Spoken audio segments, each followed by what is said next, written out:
Hey, Nala. Nala says hello there in the background. Welcome to another edition, everyone, of Phone Booth Fighting Corona Quarantine Chronicles style.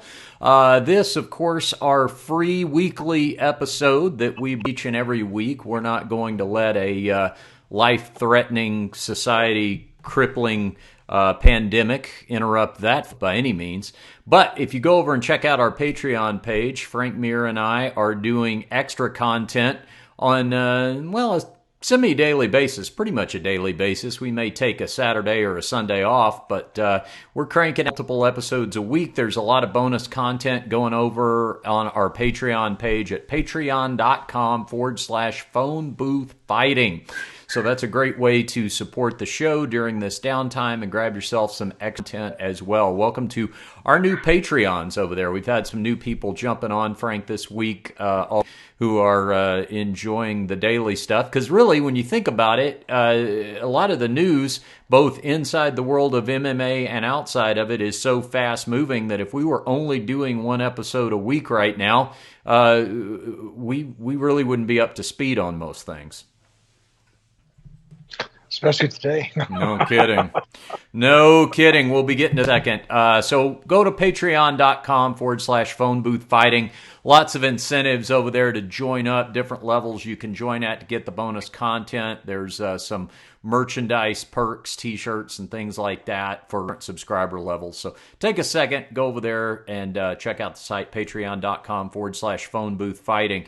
Real quick, Frank, before we dive into a lot of breaking news today in the world of mixed martial arts, tell everybody about that on banner on the front of phoneboothfighting.com, because one thing everybody is doing right now, like never before, is shopping online at sites like Amazon.com. Well, next time you go on, go on our website, phoneboothfighting.com. You'll see the Amazon banner there. Click on it, and by doing any of your purchases through Amazon on there, through that route, a small percentage of your purchases come back to us at no extra cost. That's it. We appreciate the support. Thanks for doing that. All right, Frank. If you stumbled on this broadcast out of context and you just saw this snippet, you might not know what year or damn near what decade it was when I tell you that Jon Jones got arrested for drunk drive Albuquerque today. This is our breaking news. Let me just give you the particulars here, and then I'll get your reaction. Arrested in New Mexico in Albuquerque, where he lives, early this morning. Cops responded to reports of gunfire around 1 a.m. When they arrived at the scene, they found Jones inside a 2019 Jeep with the engine running and the car was in park.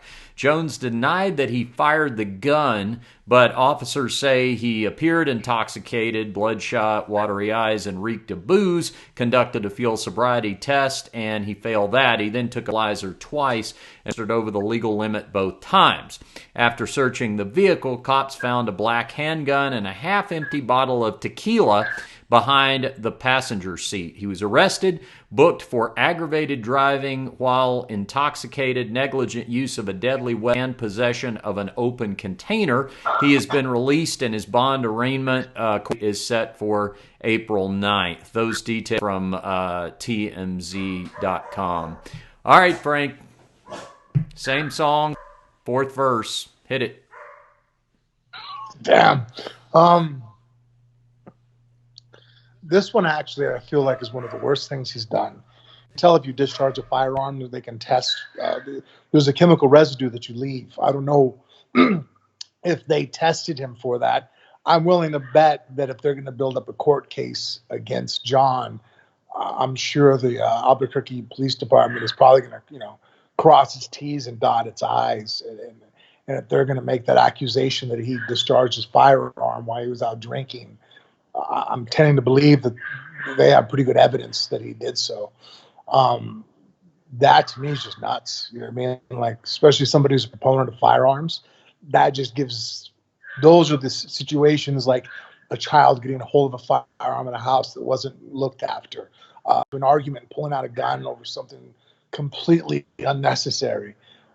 Those are situations that I hate that occur because they're needless, and it just gives a bad rap to the firearm industry. And so Jon, having access to his weapon while he's that intoxicated, and then obviously being under the impaired judgment to fire rounds off in the middle of the night. Um, I don't know. I've never been that messed up, I guess. I just, like whatever, like, I feel like everybody has a line in the sand where if you sit there and go, hey, let's do this. And look, I'm a professional fighter. My line in the sand is pretty far. If I go hang out with most people, if especially when I was younger, if we were going to act crazy, not many people could beat me at that. I feel like I still have a line though, that like a certain point where you sit there and go, yeah, that inner voice that just kind of clicks on and goes, let off the throttle. You know what I mean? Let's this is a little too fast, or this is a little too far. Let's just ease up a little bit. Let's not go so hard. And Jon, just for the fact that he doesn't have that in his mind to sit there and go, hey, maybe not a good idea to discharge your firearm in the middle of the city, or in that type of situation. He has the financial means to do so. I just feel like he'd realize that he's his own worst enemy at times, and just keep a driver with him. Just, find a buddy and just say, hey, man, I just gave you a $40,000 a year job with me. Every time I leave the gym at 8 o'clock at night until I show up at the gym, those are your hours off. While I'm with my coaches, obviously you can go take care of your life. But you know what I mean? If I'm home with the wife, obviously you go do your thing. If I'm like, hey, I'm going to go out and go watch a movie, the buddy comes with you. You know what I mean? I really think that, before Jon does something that's, if you think about it, because of the situation he's been in, and he's not a bad person, like I think he would feel guilt if he woke up the next morning and they told him, oh, you ran somebody over and they're not coming back. It's more than just a broken arm, or those rounds you fired off. They went through someone's window and hit someone's daughter. There's just all these different scenarios that you can wake up from that people have that are just unlucky, that do dumb shit. And Jon just consistently does dumb shit and is lucky and offered real consequences. So I'm just hoping that before those consequences, and going to jail is not the kind of consequence that I think that is I think, because at least, that is an awful consequence. Ending someone else's life and having to live with that. I think I'd rather go to jail for the rest of my life than to wake up and be told that, hey, last night when you were drunk, you just killed a family of 5. You ran in, you're no longer here. I'm like, oh my God, that would be a horrific reality to sober up to. Yeah, this is so sad. And by sad, I don't mean, look, Jon Jones is making his own decisions, and he's beyond a grown man adult. He's not even a person who's only been a grown person for a few years now. So that's all out the window. I don't mean sad where that's concerned, because he's making those decisions. I mean, just in the sense that this circumstance keeps being able to be possible. Because if you follow the trajectory of all of this, going back to the first time it happened, which I think was 2012, that was a single car accident. That fortunately was him in a telephone pole, and I say fortunately because no one else was involved or hurt, no innocent people. But Frank, the first time he got on the telephone, didn't he damage the girl's face? Well, yeah, I'm sorry, someone in the car with him. What I mean to say is right, he didn't hit another car. Yeah, no, you're right. But what? Yeah. So in other words, nobody who wasn't a willing participant, at least up to that point. So not that that's not bad either, but still, I'm just saying no. That's not the time the pregnant lady got hit. So that happens, and I think about this on the show before, but as a member of MMA Media. I was on a conference call with Jon where he got asked about that initial incident, not that long after it happened, and I wasn't the one who asked the question, and I remember who did, but it was something along the lines of, what have you learned or something like that from that experience. And what he said was, well, I'll tell you, the first thing I learned was I ruined a beautiful car. Destroyed a beautiful Bentley. And I thought to myself, well, okay, well, he doesn't get it. That's definitely a lesson not learned right there. Because there's one answer and one answer only to this question. And that question is, I learned that thank God I didn't kill anybody. Thank God I'm still alive.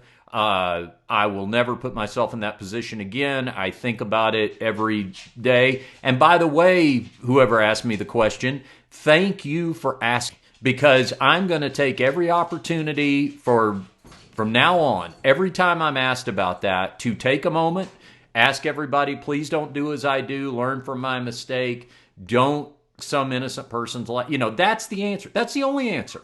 And you don't get cocky. You don't say, oh my God, I've talked about this so many times before. No.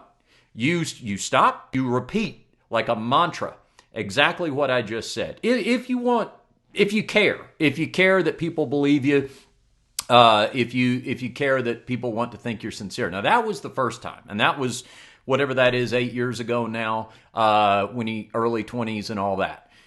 Okay, then next time, now somebody's hurt. The pregnant lady, the broken arm, and all that, and didn't learn there. That wasn't enough. So now there's this where it seems like no one else was hurt, but now there's a firearm involved, and proven, like you said, that he was discharging that firearm even if he was just shooting it in the air for some random weird reason. And this is someone who I think I've seen enough now to believe that they have a lapse in judgment when it comes to sympathy. Like when it comes to caring just other people in certain situations. Like just, even if you have the thought, hey, wouldn't it be funny now that I'm drunk to fire this gun? There's something in there where it's like you don't have, even in your inebriated state, you don't have the thought to think, that I might kill somebody. That might be a bad idea. I mean, knowing you as I do, I know that you wouldn't even have to be drunk to know that. Like if you wanted to we've had fun with guns together, but we drove out in the middle of the desert, I don't see you standing in your driveway, handing me a gun going, hey, let's just start shooting, let's just have fun, see what happens. That's sober. And let alone let's get drunk and do it. And so these are things that there's some kind of social net going on. And yeah, I'm going to sit here in my office at home and diagnose this thing. But sorry, I've seen enough to make a layman's judgment here that there's something that's not connecting up there that connects with the average rational person. And, you want to go off and, like you were talking about, being the fighter's mentality, and you think you can go through that. Well, you've talked about that before on the show. Listen, if you want to get on your crotch rocket, go out in the middle of the desert and go 100 miles an hour. I don't think that's a good idea, but if that's just you, go ahead. But now if you tell me you're going to give that a shot on a public street, see what happens, now I'm pissed. And I'm pissed because there's other people out there. It might be me, or it might be somebody else. It might just even be somebody I don't know, but it's still another member of society. And how about this? We haven't even mentioned this in this scenario. How about the fact that you and me and everybody else in this damn country are having to sit at home inside their houses, essential personnel only, out on the street, and now you're telling me if that's not enough for me to worry about trying to keep my family safe, now I've got to worry about it. What if I had a sick family member and at 1 a.m. we have to go to the hospital because somebody's coughing and showing symptoms of coronavirus? Now you're telling me on top of all the rest of that, I got to worry about a drunk Jon Jones coming the other way shooting a pistol in the air? What? That's really being an asshole. Sorry. It's a very bad image. It's going to be hard to. He put everybody around him that's going to try to be in his corner in a really hard position to paint this in a lighter picture. Just, I mean, you only get so many times, attaboys, or a situation where people are running out of, well, it was a mistake. Everybody screws up, but multiple times and then escalating issues, it just becomes. I mean, damn, I'm trying to look at it from a point of, position to sit there and look at where, what could help him or where we can go. And it just, at this point, I don't get how the martial arts part of his brain, which is so effective in the cage, doesn't help him outside the cage. Meaning that, like, Jon, when he was fighting, knows that, hey, against Gustafsson, he felt that going into the third round, look, striking's not going my way. Let me get this fight to the ground. You put yourself in positions to be effective. I think that's, a very common, or that's an approach in the world of mixed martial arts that guys, we constantly use that phrase, taking a guy out of his own, out of his element, take a shark on the land, fight a tiger in the water, whatever expression you want to throw out there. But like setting yourself up to where I don't think it's an admission of guilt. Like, we've hung out long enough now, and I think I've admitted enough on the show, enough in my public life that, like, I'm an extremist. So if I work out extremely hard. If we go to a bar and we start drinking, I'm going to drink really hard. I don't really have a half switch. But I know I married a woman that I very much care about what she thinks of me. So every time I get a little crazy or maybe I start getting a little carried away with myself, I have that person in my life that can sit there and go, nah, shit, get your ass back over here. No, that's the line. That's too far. You're not thinking correctly right now. He's not having another shot. No, he's not going to stay out any later. He's coming home. And I guess that's the part too that, like, I guess I feel bad for, like, hearing that Jon was by himself in the situation and then shooting the gun and just being a dumbass with nobody around. It's like, man, like, that's a pretty lonely circle. And I can't imagine that, I mean, he has his brothers, he has management, he has coaches and trainers, and the guy's off by himself making, really horrible mistakes with nobody around him that is willing to tell him no, that this is a shitty idea, and maybe sacrifice or, take issue with him telling him to fuck off. You know what I mean? Like, basically, which, that could happen. I mean, but, he has family that you can't tell that to. They, you can't tell your brother to stop being your brother. You can't tell your wife. I guess you can tell your wife to stop being your wife, not mine.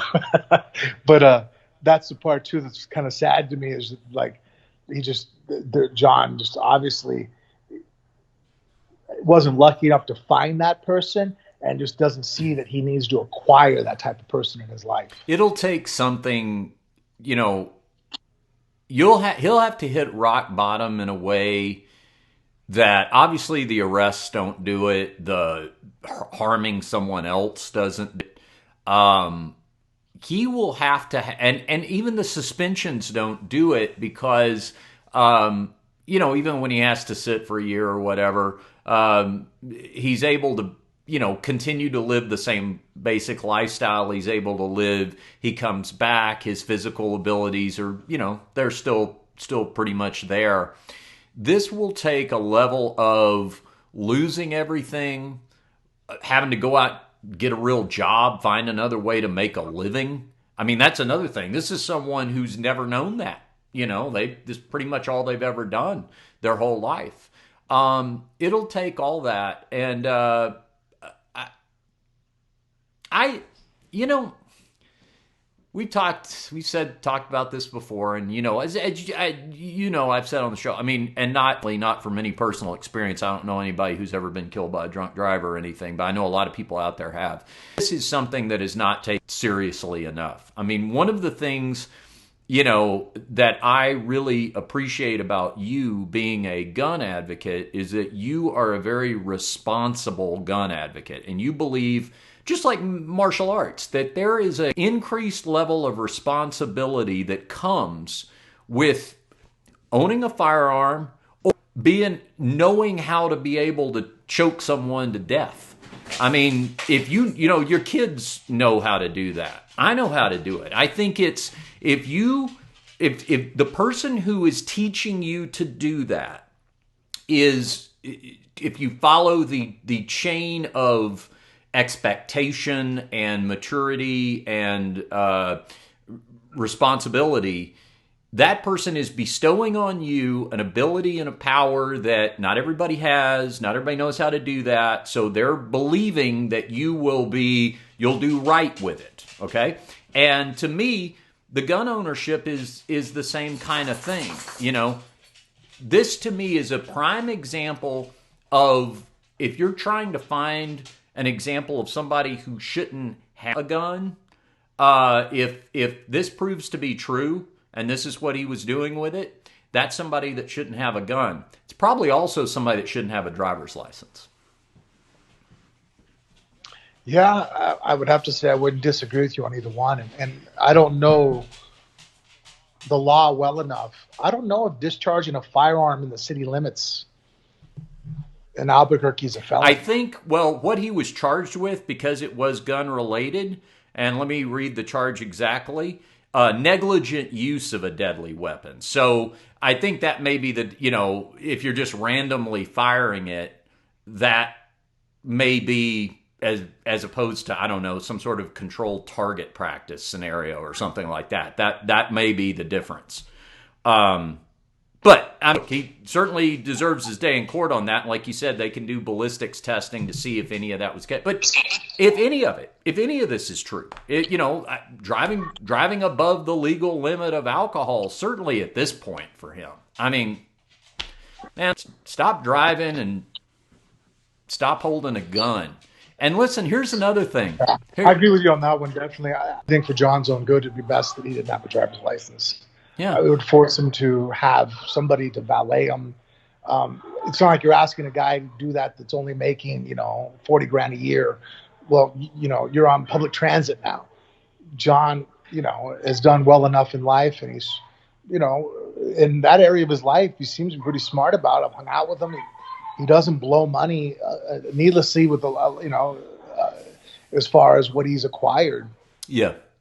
So, I mean, him having to hire a guy to drive him around, I mean, shit, at this point, if you were to balance out his legal fees with just if he Ubered everywhere, I'm sure it would be cheaper for him just to go ahead and sell his car and Uber everywhere. I'll tell you what's weird to me, Frank. I have never understood. I mean, yeah, we talk about, these ideal scenarios, and of course we're in that case expecting the offender to be responsible and mature enough to know to do that. But I'll tell you what has always surprised me about that more practically. I'm always surprised that managers and agents don't do that. People who, even if they, they want to keep their golden goose happy or whatever, at the same time, the fighter relies on the agent or the manager or the lawyer at key points too. I mean, they recognize I can't do it all. I can't deal with the IRS, let's say my lawyer can, or something like that. So they may have a little more respect for the opinions of those folks than some others. And I'm always amazed that those people don't say, hey, we're going to assign you a guy, and it's my guy. It's not your guy, it's my guy. I'll pay the guy. Maybe I'll even pay him out of my manager's cut or something like, maybe I'm factoring that into the services we offer here at the agency. And maybe it's not even just you, I mean, Jesus, these guys run around with 12, 14 people a lot of times as an entourage like Floyd Mayweather, like that. So it's not like you're looked at as, oh my God, that's, look at that guy being followed around by a bunch of people like it's some bad. A lot of people would think that's cool, that you've got people with you. So just add that guy in there. But he's a plant. He's a ringer. He's not a yes man. He's actually there to, constantly audit. So I'm with you. I'm with you on that. Here's another thing too. And then you talk about, well, what comes of it? Didn't come of it that didn't come of it before. I'm sure he's going to get a stern talking to from a judge. Now, at some point, you get you enough DWIs or DUIs, mandatory jail time does come into play. But keep in mind that the last time, I don't think he got charged with that because nobody could find him for like a day and a half. Remember that? I think he was out there drying out. So he may not have actually charged with that. Maybe he just got charged with the hit and run. But the thing is, does anything come of it? I would be surprised. I'd be pleasantly surprised, but I'd be surprised if the UFC did anything as far as like suspension just on the character aspect of it. But that's somebody I just don't need to see right now. You can reach a level with me where you may be the greatest ever, and I don't care if your name's Jon Jones or Conor McGregor or Frank Mir for that matter. You can reach a level of antisocial behavior to the point that, I love watching you do what you do. One day I look up and I go, you know what? I don't need to be seeing you for a while. Once you go away, we'll check back with you down the road. Yeah. I mean, do you think that is so, and you know me, I mean, a lot of people are going to hear me say that and they're going to go, okay, come on now. Yeah, you say that now, but wait till the next paper. Are you kidding me? Are you kidding me that you're not willing to overlook this to see him fight Dominic Reyes again or Daniel Cormier? Yep, I'm willing to overlook it. Don't need it. No doubt in my mind that you're 100% convicted in that. I mean, I don't know what's fun about that. I just don't know what's fun at some point about watching somebody do that is so broken. And I don't, look, I'm not talking about, okay, one thing, somebody knocked the phone out of a fan's hand. I mean, that's not good. But if that's just the thing you did and you got in some trouble, had to go to court. I mean, I'm not talking about, I'm going to be holier than thou. Let's just have a zero tolerance about this. But at some point, we got to kind of go, I think we're all kind of enabling this to continue to happen because there's no real consequences coming out of it. Yeah, and as public as John is, I don't buy into that. I think public figures get it easier in the court system as much as people think it. I think sometimes it's actually worse because, I've seen cases where you sit there and people kind of fly under the radar because the judge is making that decision, and that decision is not going to be in the newspaper. Yeah. No one's going to second. For example, the judge that made a horrific call, but was a Brock Turner, the rapist. Yeah. That judge got crucified because he made such a horrible decision that was very renowned.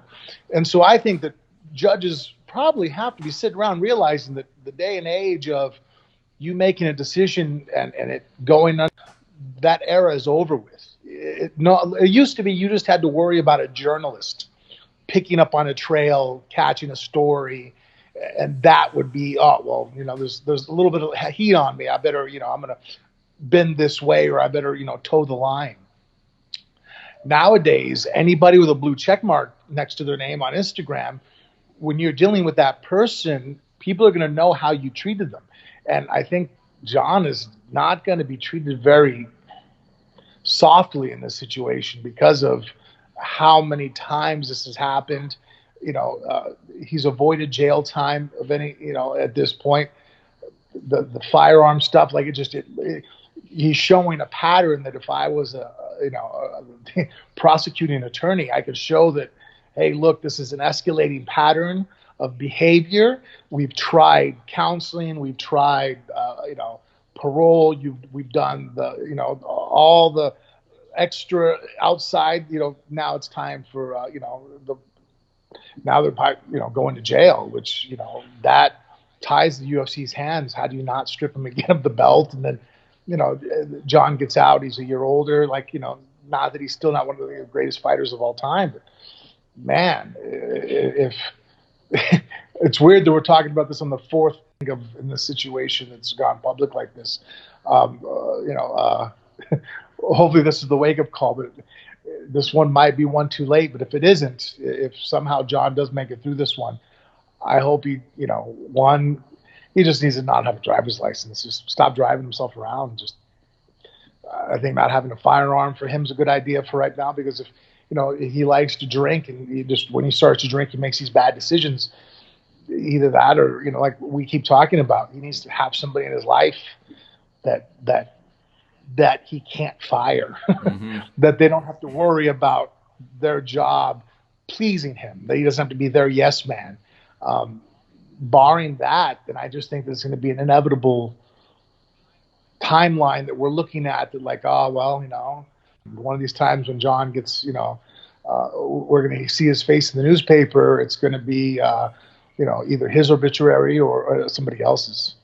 Yeah, and you know what? When that happens, that's the day that somebody involved didn't have a choice. Because every one of these things was his choice. And you're right. That is and we started off this conversation, so it's maybe a good way to wrap it, to talk about that line. And you were talking about, where the line is. I say the line is when somebody involved doesn't have a choice. Well, and that's the thing too, though. Jon's not an orphan. He's not an only child, and he doesn't be fatherless. So even if Jon were to have a one-person car rollover and he kills himself, there's still people that love him that are going to suffer drastically. His children, he has a wife, he has brothers, he has a father still. There's all kinds of people that are still going to suffer from his decision. Him, who he only immediately affects. So I hope they figure it out. Yeah, I do too. All right, well, let's do this, Frank. We've got a little more taping to do, so let's make the wrap on the weekly edition of Phone Booth Fighting. Let's jump over to our Patreon page, create a little exclusive content for all our patrons over there. Invite everybody once again to come join us at patreon.com/Phone Booth Fighting to see what we're going to be doing over there. How about that? Sounds good, man. All right. See you over there, folks. Stand by.